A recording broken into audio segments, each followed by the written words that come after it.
today? Are we going to finish it? That's definitely the intent. That's the plan.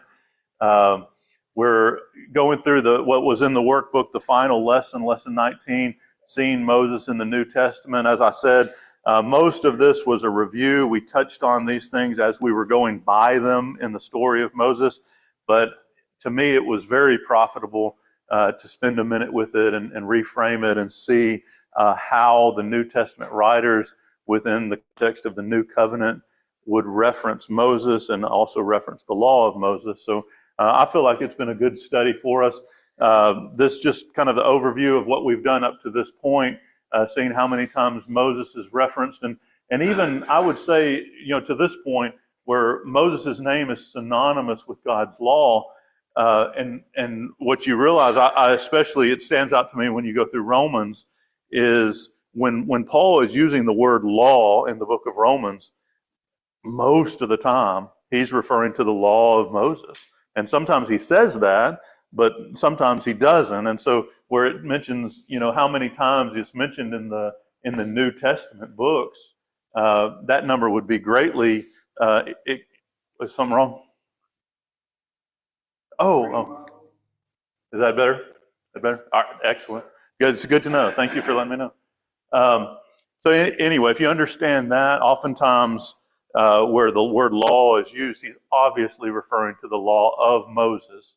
And so it's referenced a whole lot more than 90 times would be my point off of that. So when we got to this, thinking of how Jesus viewed Moses, how Jesus pointed to Moses, he pointed, while he was alive, he pointed to the law of Moses as authoritative.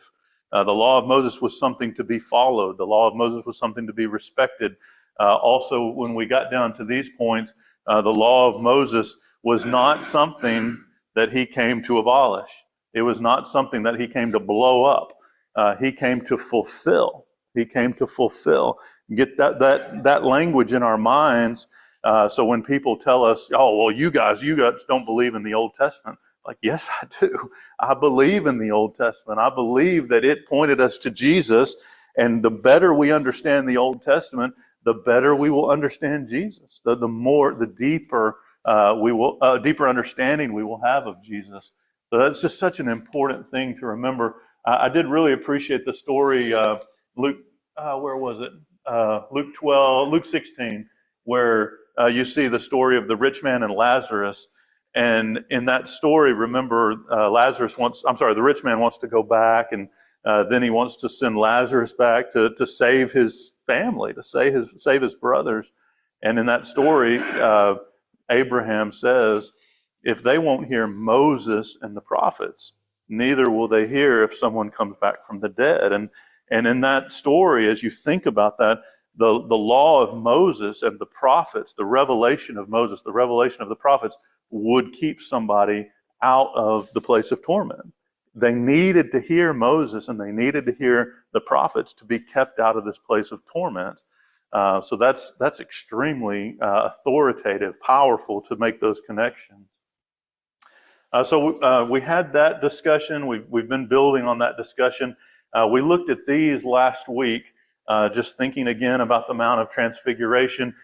We added the bronze serpent. I don't know that came up in our discussion from the Old Testament. Maybe it did, but regardless, you see Jesus referencing it right before this famous scripture, John 3:16, what everybody quotes. But right before that is the realization that Jesus says right there in the beginning of his ministry, I'm going to have to be lifted up.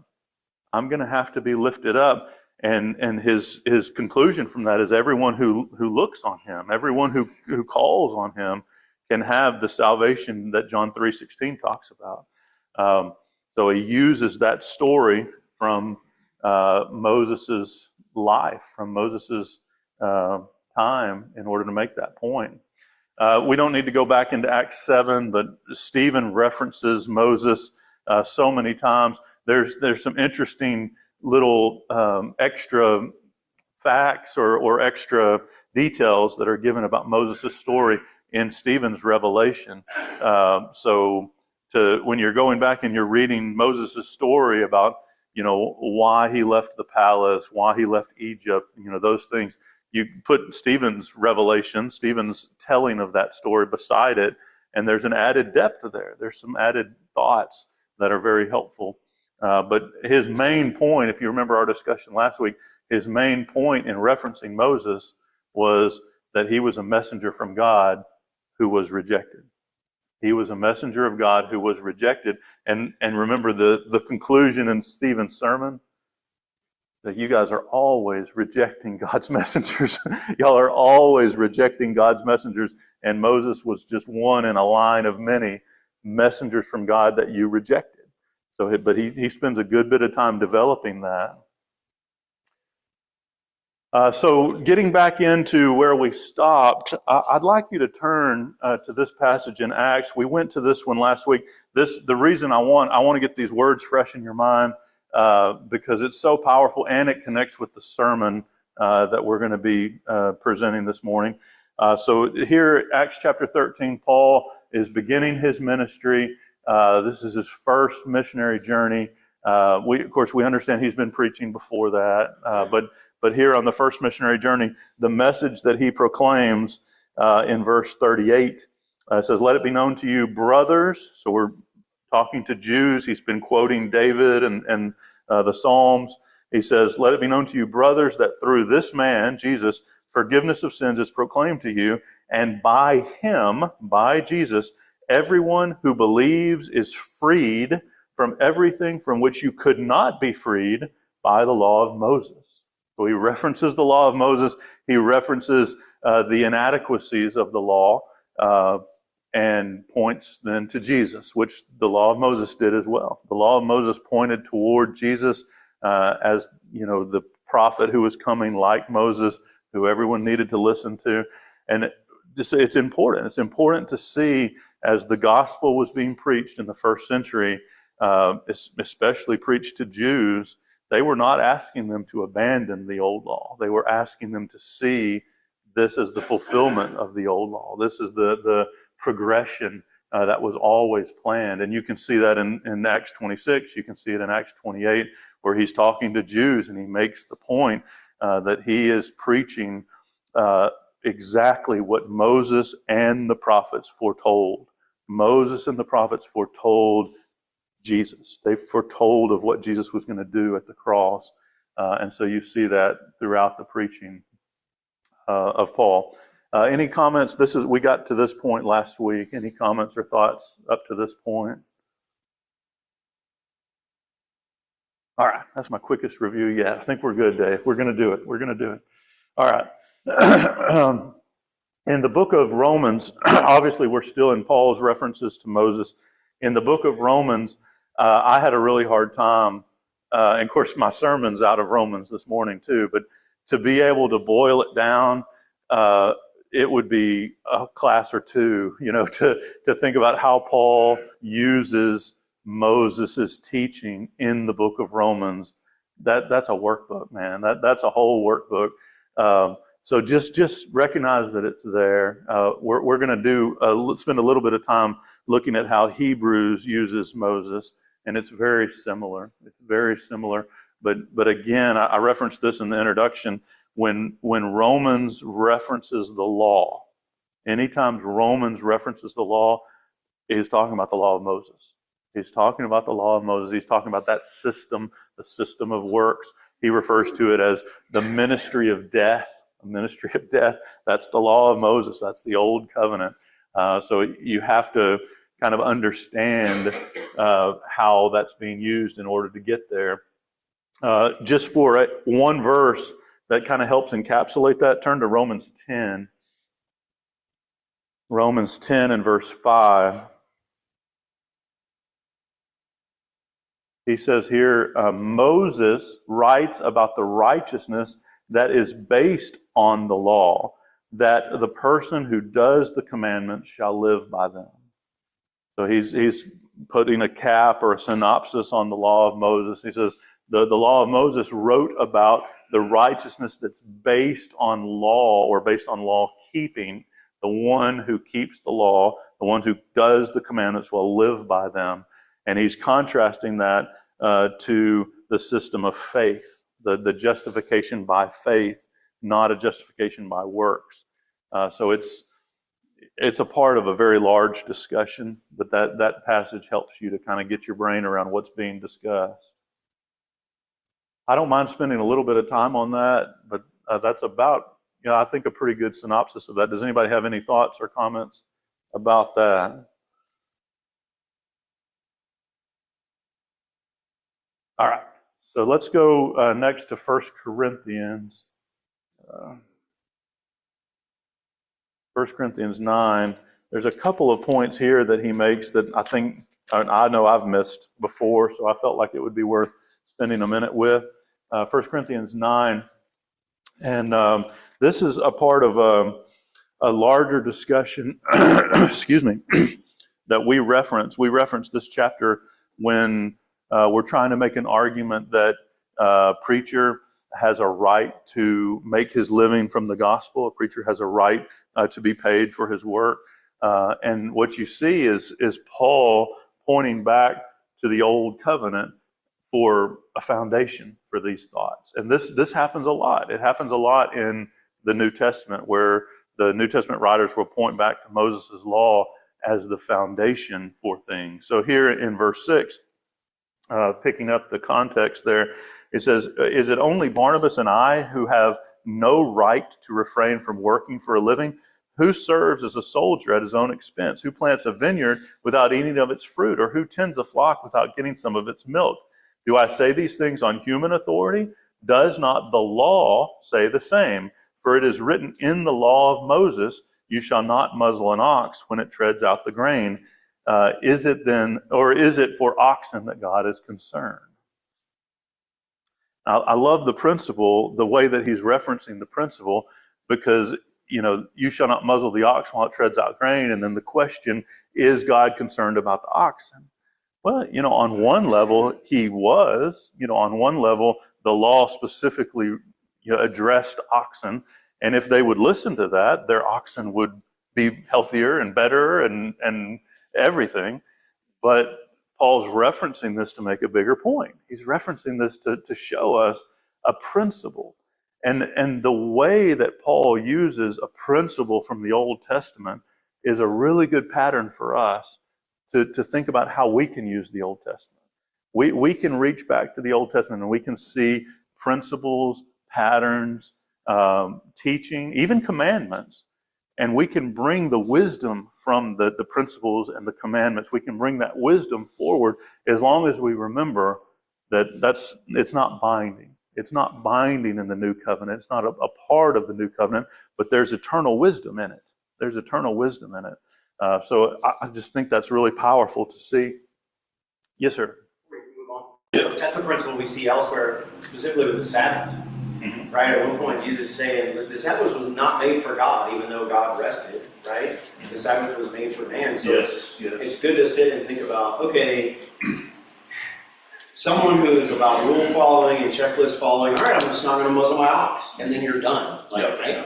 But it's supposed to teach us a greater principle that we have to sit and meditate upon. And before you learn this, and before you learn the principle behind that, you're reading in Romans, you're like, what in the world are you talking about? Because he doesn't actually come out and say this passage in the Old Testament, or this law in the Old Testament was to, he doesn't clearly articulate it. He says it as if they're supposed to know. But this means that you can be paid for your wages, or your wages are good. As it's used or reframed in the new covenant, a worker is worthy of his hire, he's worthy of his wages. But I love the way you frame that, and that would be, we would all do well to meditate on that.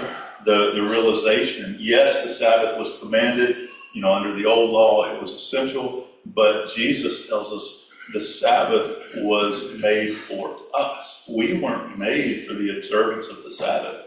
And that's such a powerful principle. That's such a powerful principle to realize that I think all of God's commands, we should see them that way. They are for our good, for our benefit.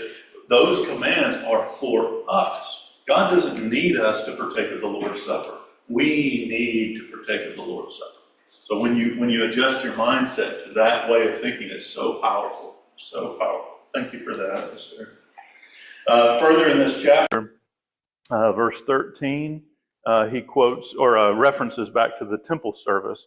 Do you not know that those who are employed in the temple service get their food from the temple, and those who serve at the altar share in the sacrificial offerings? There's chapters written about that. How were they allowed to take certain parts, and what percentages, and what parts of what sacrifices they were allowed to take?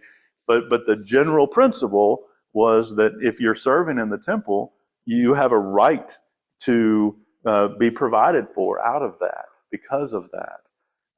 And so this principle, as Jeremiah points to, is using that as a foundation point for us to recognize the point. And obviously we see this in Paul's later writings, where we also see deacons and elders have a right to be paid if the situation warrants it. If the occasion, if it makes sense. And I think larger congregations, it could make a lot of sense. It could make a lot of sense to have a man who is paid in order to serve as an elder, so that he can fully devote himself to that. But again, this broader principle of taking principles from the Old Testament and mining the wisdom, mining the point from it, while remembering that God has no regulations for us in the New Covenant about whether we do or don't muzzle oxen. That's not the point. So while you're right here, excuse me, go forward to chapter 10. This is some really interesting language here. I wanted to make sure we got to Romans 10. I'm sorry, 1 Corinthians 10. It says, I do not want you to be unaware, brothers, that our fathers were all under the cloud and all passed through the sea. Just for a second, do you think any of the Jewish people of that time were unaware that their fathers had passed through the sea? Were any of them unaware of the crossing of the Red Sea? Any of them? I don't think they needed to be instructed about that. It's something off of that he wants them to understand. Verse 2. All were baptized into Moses in the cloud and in the sea. All ate the same spiritual food. All drank from the same spiritual drink. They drank from the spiritual rock that followed them, and the rock was Christ. That's one of those texts that it blows my mind. It blows my mind to realize, while we're studying about the crossing of the Red Sea and the wandering in the wilderness and the food that fell from heaven and the water that came from a rock, all of those stories, I believe, happened. They happened for a reason for those people, but God also intended those stories and those happenings, those true happenings, to have application for us, to have a spiritual lesson for us. Think about what he's just, some of the things he's touched on. They were all baptized into Moses. Is the word baptism used in the Old Testament? It's not commanded. It's not something that we see instructed. You see in different stories, Naaman was instructed to dip 7 times in the Jordan. You see it occurring like that at times. But we would never, I don't think, without this scripture, I don't think any of us would reference the crossing of the Red Sea as a baptism. But we see God intended it to be a picture of that. He intended it to be a picture of us going in on one side in captivity, under slavery, under bondage, and coming out the other side of the water as being freed from those things. And he characterized it as a baptism into Moses, into what Moses was offering, into the covenant that Moses was going to give them. And then the spiritual food. We reference this when you have the manna falling from heaven. Jesus referenced, or the people Jesus is talking to, they reference the manna. They say, well, Moses gave us manna from heaven. What are you going to give us? Like, hey, I'm giving you the bread of life. I'm giving you the real food, true spiritual food. They had spiritual food of a sort from Moses. The old covenant was spiritual food from God. We have true spiritual food. We have the fulfillment of all of those things. And then verse 4, they had the same spiritual drink. They drank water from the rock. They all drank the same water, and there's some fellowship that comes from that. We drink from the spiritual rock that is Christ. We drink from the living waters that Christ offers. And, again, that you see the discussion with the woman at the well in John 4, and you think about what Jesus is saying when he describes himself as the living water. It's just so powerful to see those connections from those stories.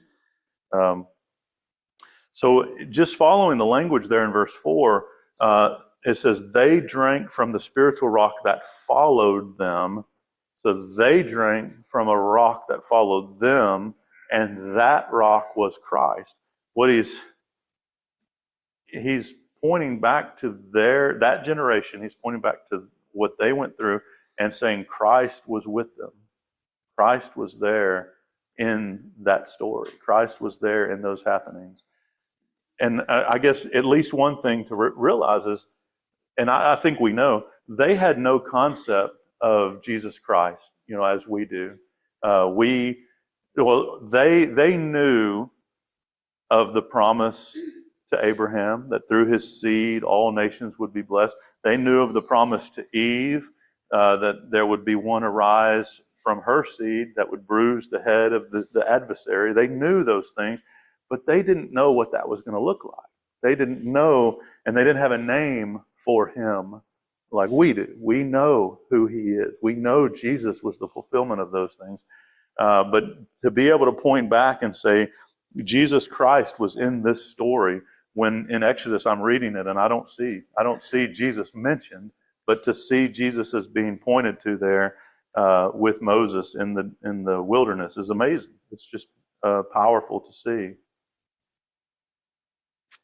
Any comments or thoughts about that?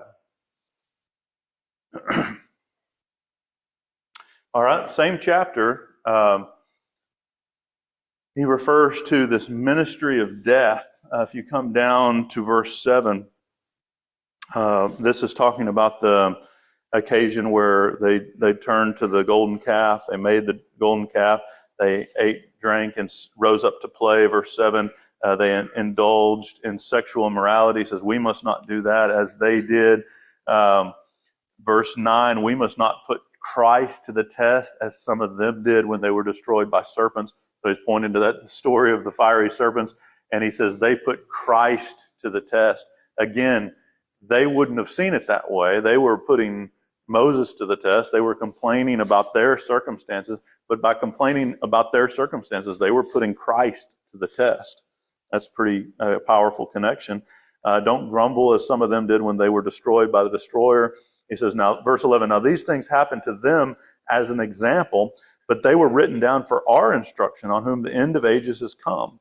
Therefore, let anyone who thinks he stands take heed lest he fall. No temptation is overtaking you, but that is common to man. God is faithful. He will not allow you to be tempted beyond your ability, but with the temptation will provide the way of escape that you may be able to endure it.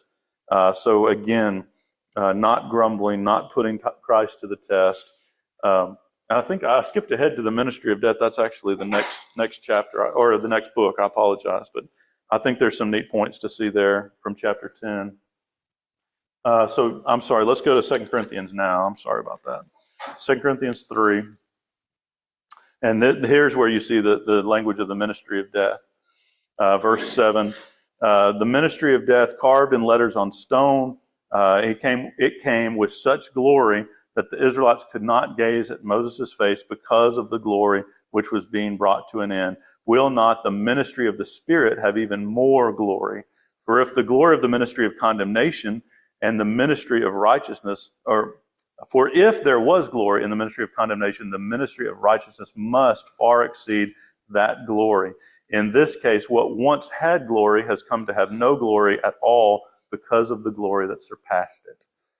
So he's pointing back to the law of Moses, and again, all the stories that we just finished studying about the thunder on the mountain and the earthquake and the power of those moments, and the awesome power that was poured out in those moments. And he says, yeah, that was glorious, yeah, but nothing compared to what we've got. Nothing compared to what Jesus is presenting us in the new covenant. And this is the same argument that Hebrews is making. Is, it was impressive. It was awesome. They were, obviously they were scared and they were impacted by it. But how much more glory to our covenant? How much more glory? What he describes as the ministry of righteousness, verse 9, must far exceed that glory. Yes, shadow substance conversation, absolutely, which we're going to be getting to in Hebrews, absolutely. All right, so also in this chapter, you have this concept of the veil, which is connected to this glory. Remember in verse 13, it describes here where Moses had to put a veil over his face because the Israelites were afraid. They were afraid at the glory they were witnessing, and he put this veil over his face. And Paul then goes on to explain there's a meaning there as well. There's some application for us as well. Verse 14, their minds were hardened, for to this day when they read the old covenant, the same veil remains unlifted because only through Christ it is taken away. You think about the language, Christ said, I didn't come to abolish, I came to fulfill. And Paul here is saying that the people who are stuck in the old covenant, they have this veil over their face. They can't see that Christ is the fulfillment of these things. They can't get past the erroneous ideal of what the Savior was supposed to be, and they can't see that Christ fulfills all these things. Verse 15, yes, to this day, whenever Moses is read, a veil lies over their hearts. But when one turns to the Lord, the veil is removed.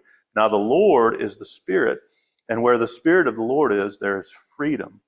For we all with unveiled face behold the glory of the Lord and are being transformed into the same image from one degree of glory to another.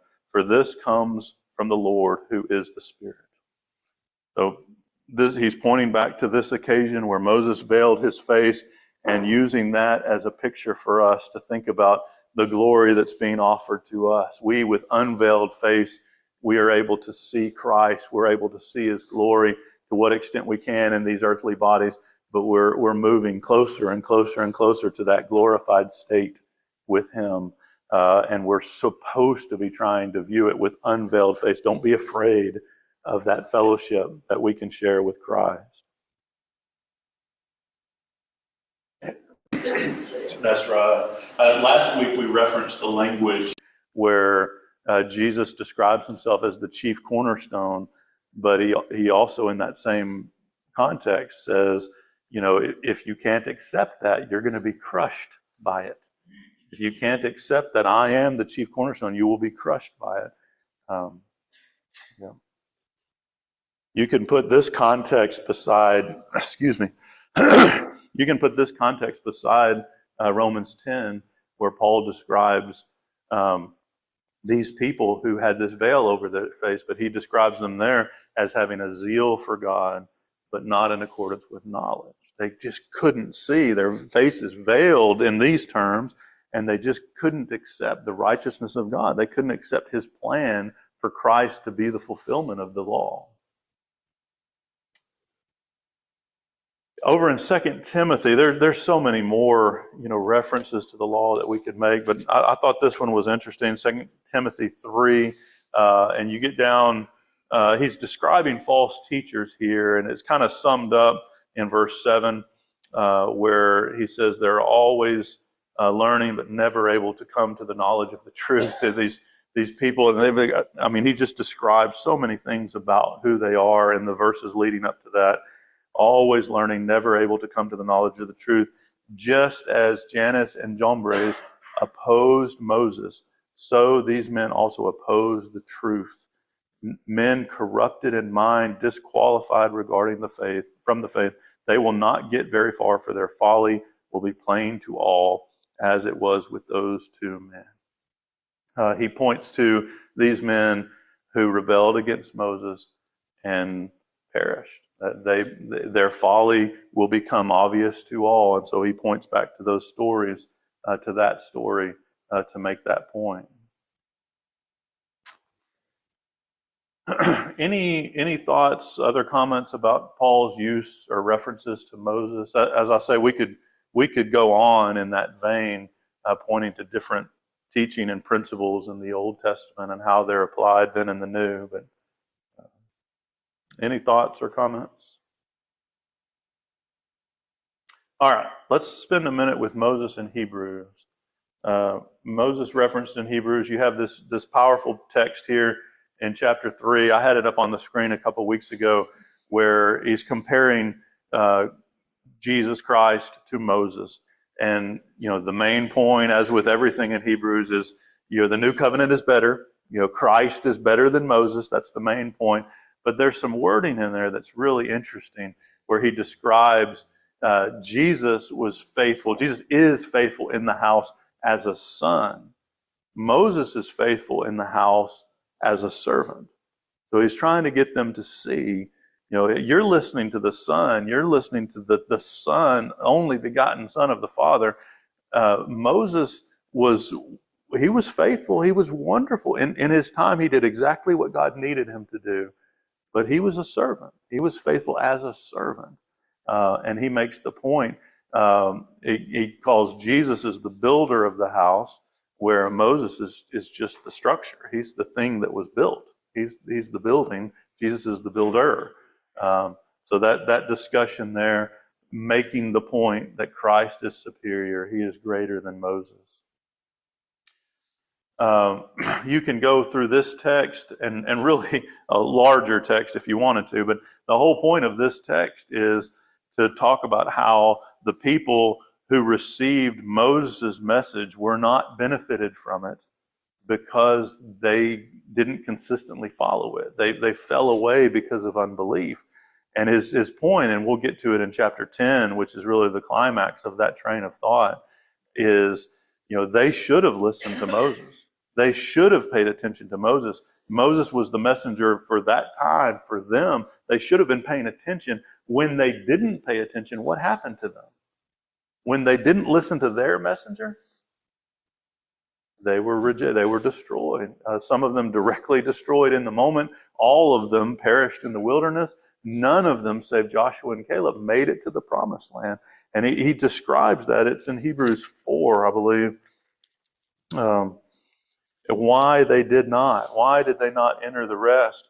Verse 2, and I love verse 2 of chapter 4 because it uses the word good news or gospel. For the good news came to us just as to them. So they heard some good news. They heard some gospel. But the message, the good news that they heard did not benefit them because they were not united by faith with those who listened. They didn't have enough faith in their gospel message for it to benefit them, and they fell in the wilderness. That whole text here is describing how they fell in the wilderness, and because of that, you go back to chapter 3, verse 12, we need to take care lest this happens to us. Chapter 4, verse 11, let us strive to enter the rest so that none may fall by the same sort of disobedience. We can fall into the same sort of disobedience, failing to listen to the gospel message that we've been given the same way they failed to listen to the gospel message they were given. We do not have time to develop this. This is also a whole workbook. This would be a whole class series to see the covenant contrasts. We looked at some of this last week, but again, not time to get into it. But just we could go around the room for a second. What are some of the main covenant contrasts that he points out in Hebrews? Again, the overarching point being that our covenant is better. But what are some of the main covenant contrasts?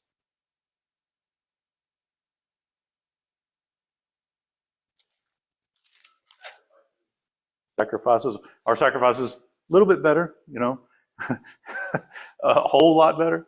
Once for all time, one sacrifice for all time, instead of that continual sacrifice year by year, by which there was always a reminder of sin, and not just one sacrifice, but a sacrifice for this and a sacrifice for that and a sacrifice for the other thing. We have one sacrifice for all time, having been concluded. And what? Not in those passages Yeah. we have earlier in Hebrews. High priest. Yeah, yeah, some of it's in there. Some of it's in there. Yeah. Obviously, a better high priest. Thank you for that. Absolutely. Yeah. The old covenant was created to be a temporary law, and the new covenant is written to be a forever law. Okay. Sure. Absolutely. Yeah, and you see there when you get to chapter 10, the language Rachel referenced earlier, the law being a shadow of good things to come instead of the true form of these things. You think about the discussion around the tabernacle, the discussion around all the implements of the tabernacle. All of those things were glorious and had a purpose in that covenant, but the glory that they pointed to far exceeds the glory of the fulfilled thing. It's not a copy. And even Mount Sinai itself, that discussion is chapter 12, isn't it? The Mount Sinai itself was a picture. It was a glimpse into what heaven will be like, and all of these things. So much there. So come down to the end of chapter 10. I'm going to reference this in the sermon as well. There's a little bit of overlap today. But when you come down to the end of chapter 10, you see Moses referenced.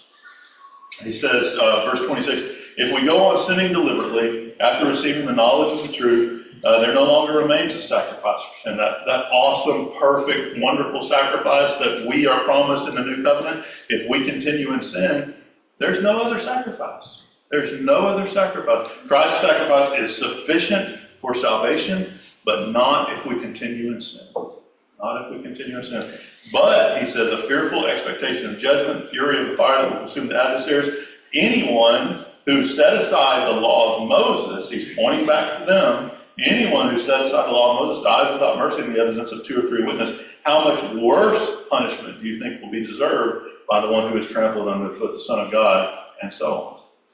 You take the message of the Son of God and you ignore it. You take the message of the Son of God and you treat it as profane. How much worse punishment do you deserve than that generation that perished in the wilderness?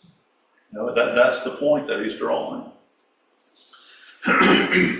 We did talk quite a bit about Moses as a man of faith from Hebrews 11, and as we are kind of running out of time, I don't feel like getting back into that other than to just reference it. There's some beautiful points there that's made in Hebrews 11. That he had enough faith to walk away from the palace, to give up the palace, the passing pleasures of sin, in order to share the sufferings of God's people, share the sufferings with God's people. That's just an amazing picture. And obviously he's surrounded in that chapter by other men and women of great faith. All right, so we still got some time to get to the odd things. What about the argument over Moses' body? We haven't talked much about that. Mentioned in Jude 9. What is that? What is?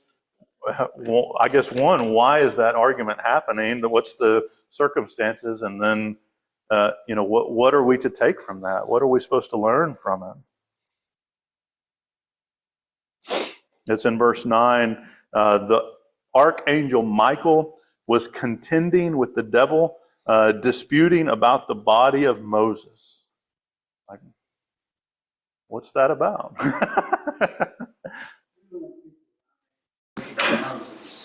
Yeah. They can remember him for what he did, but not to worship him like we do Jesus. Yeah. I think that point was made when we were talking about the burial of Moses. The scriptures tell us God buried him, and no one knew the place. And we speculated, well, why would that be? And I think to Steve's point is, it would have been very easy to see them turning that burial spot into an idol, turning that into some kind of... Throughout history, they took things that was done and they would make worship service idol. Sure, absolutely. They did that with the bronze serpent, right? Yeah, they did that with anything. Yes, sir. I think I learned somewhere, so let me caveat my comment with that. He's pulling this account from Enoch. Mm-hmm. But it's not necessarily supposed to be a true story. He's making it a point. In verse 10, he's talking about the men revile the things which they do not understand. But he made the point earlier, one verse earlier, that even Michael is not going to do such a thing, he's going to leave it up to God. Yeah. And so I think that, to answer your question, I think that's the takeaway. Yes. It's not about, well, did this account with Michael, And who was right? And Yeah. where is the body of Moses? why are you fighting over Moses? Just picture a We body. need to go on a crusade and find the body of Moses. Yeah. No, to Jeremiah's point, the takeaway, I like that language, the takeaway is we need to be careful about blaspheming things that we do not understand. And cursing. Yeah, it's so easy when we get in a religious disagreement to just assume we're right, they're wrong, and to pronounce judgment upon them. And he says even Michael, when he gets in this dispute with the devil, does not presume to pronounce judgment upon them. The devil. Yeah, exactly. He says the Lord rebuked you. He leaves it up to the Lord. So again, the takeaway is not presuming to be the judge. I think that's really another example of that. But to me, it's interesting how he uses the body of Moses here.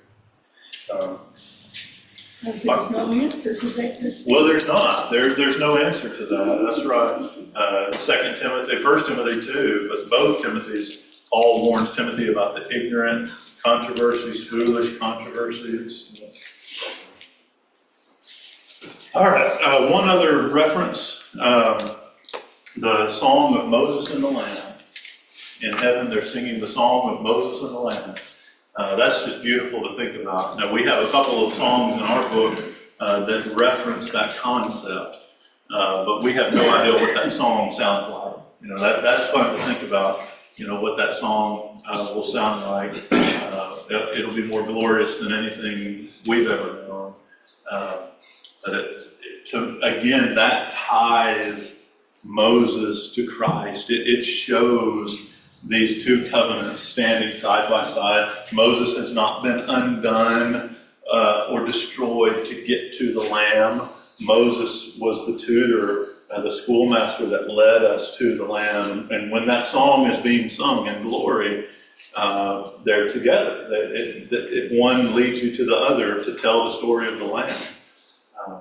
There's probably a lot more that could be said about that, but that's fun to think about, fun to meditate on. You know, kind of going back to what Mr. Steve was saying about the people that were worshiping Moses, you know, God even had to sort Peter out about, although Elijah and Moses should certainly be revered and respected, Jesus is the one we're supposed to follow. Amen. Yep, absolutely. Well, that's all I've got. Any other quick comments, quick thoughts? Thank you, sir. That's right. So for next week, I told you we're going to be going through the Gospel of Matthew, but it's not going to be a verse by verse overview. We're going to be breaking the book of Matthew down into 5 speeches. There's 5 speeches in the book of Matthew. The first one being the Sermon on the Mount. So if you would, for next week, read the 3 chapters, Matthew 5, 6, and 7, for the Sermon on the Mount. And we'll be trying to encapsulate that in a couple weeks discussion, 2-3 weeks maybe discussion. So be ready for that next week.